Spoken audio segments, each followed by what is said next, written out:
काय? अहो काळजीचं काहीच कारण नाही, उलट गुड न्यूज आहे. राजकुमार सर, आता तुम्हाला घरात एक पाळणा घेऊन यावं लागेल हा? कारण तुम्ही बाबा होणार आहात.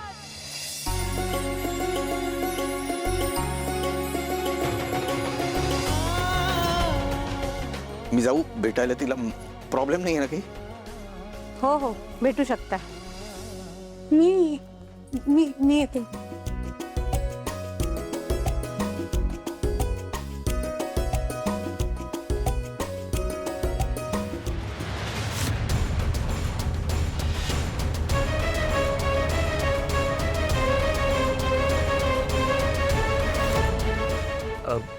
अमृताला भेटून येतो.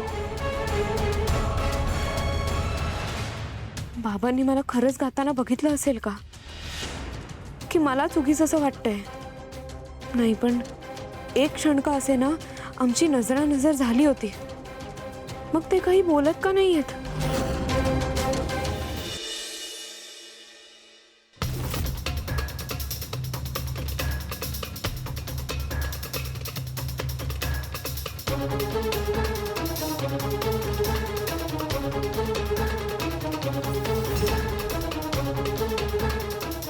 हिला असं जागेपणी शांत बसलेलं बघून खरं तर भीती वाटायला हवी, कारण उभ्या आयुष्यात हिला कधी इतकं शांत बसलेलं बघितलंच नाही मी.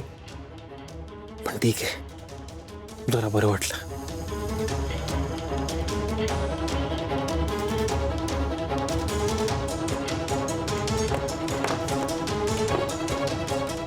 अरे नील, तू कधी आलास?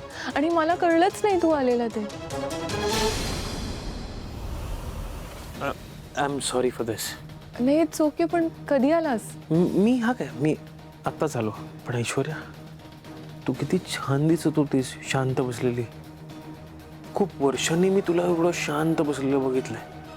पण हे सगळं हे कशासाठी? म्हणजे बघ ना नील, जेव्हा एखाद्या गोष्टीचा त्रास होतो आणि तो त्रास कुणाला सांगता येत नाही. काय झालंय तुला? बोल ना सरळ. तुला माहित आहे, अमृता वहिनी आई होणार आहे. अमृता वहिनी आई होणार आहे? राजकुमार दादा बाबा?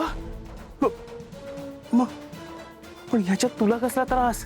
नाही म्हणजे अमृता वहिनी आई होणार आहे ह्याचा त्रास नाही होते, पण नील, आपल्या आधी अमृता वहिनी आणि राजकुमार दादाला बाळ होणार ह्या गोष्टीचा त्रास नक्कीच होतोय मला. अच्छा, म्हणून ती कार्यक्रमात चक्कर येऊन पडली, म्हणून राजकुमार दादा किचन मध्ये काहीतरी करतोय.